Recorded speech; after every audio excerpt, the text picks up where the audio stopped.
Agora, eu queria ouvir o nosso João Pinheiro da Fonseca e também a nossa bancada aqui, porque todo esse problema que a gente está vendo, todo ele gira em torno de um raciocínio muito simples, de os políticos que estão disputando as eleições acharem, no caso o presidente Bolsonaro achar, que juiz no Brasil é político. Esse é o ponto. A desconfiança do processo eleitoral vem exatamente disso. É lógico, o Alexandre de Moraes vai ser o presidente do TSE, do Tribunal Superior Eleitoral. Ontem ele foi pego almoçando com o vice-governador do estado de São Paulo, Rodrigo Garcia, e o deputado federal Rodrigo Maia, no meio de todo esse assunto que está sendo debatido na Câmara. Você acha, Joel, que os juízes no Brasil, de alguma forma, ajudam a essa percepção? É função, por exemplo, de um Alexandre de Moraes fazer essa articulação? Porque ele vai presidir o Tribunal Superior Eleitoral. Ele tem uma função de arbitragem nesse processo, ou não? Paulo, primeiro, quem quer fazer uma conspiração faz um almoço público, né, à vista de todos. Então, acho que é um pouco viajar um pouco, ver grandes significados nesse almoço público aí do Alexandre de Moraes, com o Rodrigo Maia, que hoje em dia é só um deputado também. Então, acho que não vai muito por aí. O que o Bolsonaro queria com o voto impresso? O Bolsonaro queria mais uma chance de tentar melar as eleições. Porque o voto impresso, ao contrário do que a propaganda dele diz, tornaria as eleições menos seguras. Isso a gente já analisou e discutiu muitas vezes aqui. O Bolsonaro, além disso, ele não só defendeu uma pauta, como ele trouxe calúnias e ameaças, e politizou a pauta e a levou à derrota. Então, ele trouxe calúnias contra a eleição passada, contra a justiça eleitoral, disse que tinha provas de fraude na eleição, não tinha nenhuma, era tudo mentira, e trouxe também ameaças, disse que se não aprovasse, não teríamos eleições no ano que vem. Ora, se um presidente parte de uma retórica dessas, eu diria que o papel de qualquer deputado minimamente ciente do seu cargo, do seu papel e da representação do poder legislativo tinha o dever de votar contra. E quem baixou a cabeça para as ameaças do Bolsonaro é um subserviente que não merece os votos da população. Agora, a pauta passou. O Bolsonaro conseguiu uma grande vitória. Ele pegou uma pauta que tinha 433 votos em 2015, levou aí para o quê? 219, menos de 229. 229, menos de 230 votos. Conseguiu perder, conseguiu afundar, fez muito barulho e afundou. Não conseguiu e mostrou que não tem força no Congresso. Mostrou que todas as lives, todas as passeatas, todas as carreatas, o tanquezinho passando pela esplanada dos ministérios, tudo isso não serviu para rigorosamente nada. Agora, onde é que está o perigo? O perigo está o seguinte, o Bolsonaro fez um monte de barulho e não conseguiu. Teve gente que não fez barulho nenhum e conseguiu. O Arthur Lira, presidente da Câmara, e outros deputados, sem fazer live, sem fazer carreata, sem fazer tanque, sem fazer motociata, aprovaram na comissão especial um pacote de mudanças eleitorais muito mais perigoso, inclusive, do que a discussão do voto impresso. Um pacote de mudanças que pode instituir um modelo péssimo do distritão para as nossas eleições, um pacote de mudança que traz outras teses. É tão péssimo assim. Ele vai piorar muito a qualidade da representação e a administração do Congresso, porque você vai ter só estrelas ali. Mas, enfim, voltando. Um pacote que tem o distritão, que é péssimo para as nossas eleições. Um pacote que tem o voto preferencial. Essa eu acho uma pauta até interessante, mas sem discussão, não tem a menor chance da gente levar isso a sério. E outra, um pacote que traz retrocessos, como a volta das coligações proporcionais, como tratar crimes eleitorais apenas como delitos administrativos, que tolhe os poderes da Justiça Eleitoral de analisar as contas das eleições e que tira, na prática, permite diversas condutas ilegais passem a ocorrer sem ser fiscalizadas ou sem punições.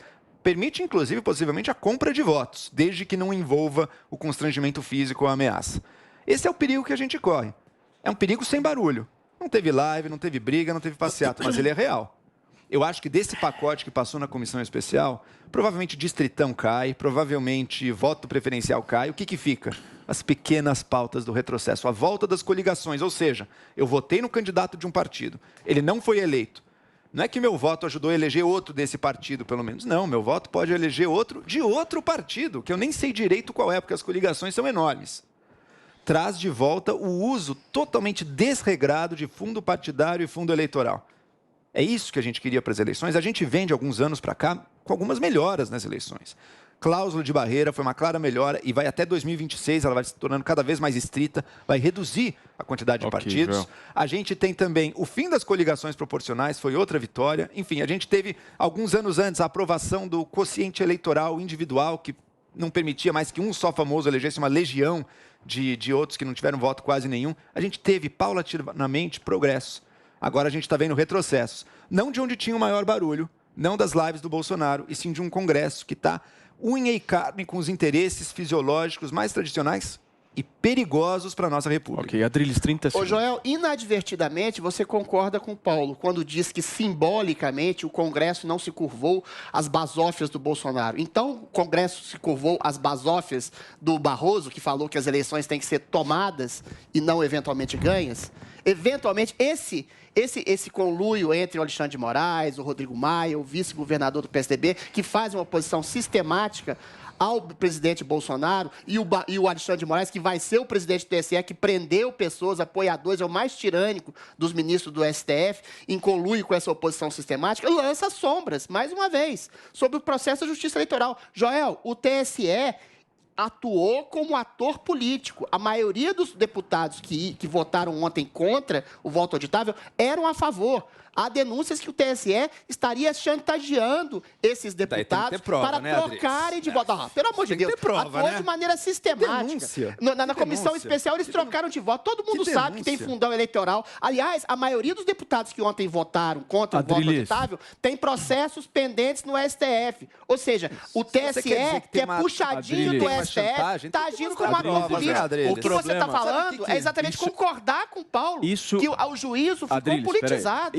Esse é o problema hoje. É isso. Justiça se politizou, gente. Alexandre de Moraes não é função de ministro do Supremo, não é função de quem vai presidir a eleição ficar de almocinho com uma das partes. E as pessoas não querem que quem é uma das partes ali? Quem é uma das partes? Candidato a governador de São Paulo, Rodrigo Garcia. Que é oposição sistemática. Ministro do Supremo, tendo deputado federal, deputado federal Rodrigo Maia, ex-presidente da Câmara. Oposição agressiva. Poderia ser evitável. Joel, mas você acha que isso é um problema? Joel, num ambiente polarizado, quem vai de alguma maneira mediar precisa fazer um trabalho. Isso não é uma pedrinha. Isso não é uma pedrinha. Você está dizendo que o Alexandre de Moraes que persegue Bolsonaro. Não é o ideal. Você estaria falando...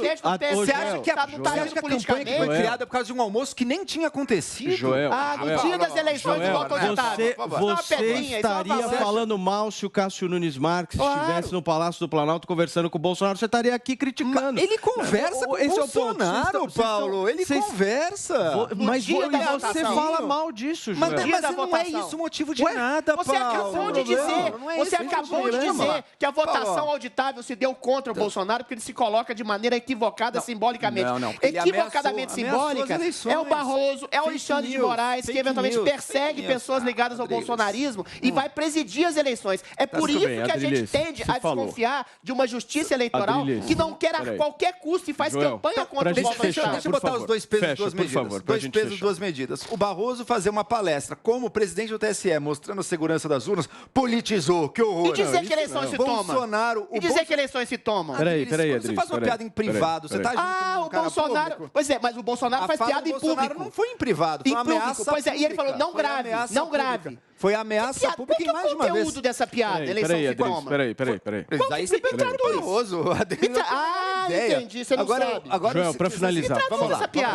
Vamos lá. Primeiro ponto. Barroso fazendo uma palestra sobre segurança das urnas, isso é politizar. Ninguém falou isso. Bolsonaro falando que não vai ter eleição, não, isso é normal, ele está defendendo a pauta dele. Finalmente, eu acho que essa votação ruiu também uma narrativa de que partidos que não são pró-Bolsonaro total seriam pró-PT, seriam contra o Bolsonaro sempre. Não, foram chantageados. PSDB Foram chantageados. PSDB e Novo. Ambos votaram, muitos dos seus quadros votaram a favor do voto impresso. O que fazem oposição sistemática a Bolsonaro. Votaram a favor do voto impresso, Adriles? A favor. O Adriles quer brigar tanto com o Joel que ele nem sabe. Para finalizar, Joel, então, contra o Bolsonaro em tudo, que até se aliam com ele numa pauta totalmente espúria quanto essa. A narrativa de que eles estão a serviço eles foram convictos das suas A narrativa de que estão a serviço do PT caiu por Deixa eu falar só um minuto. Tá bom, Adriles, espera aí, olha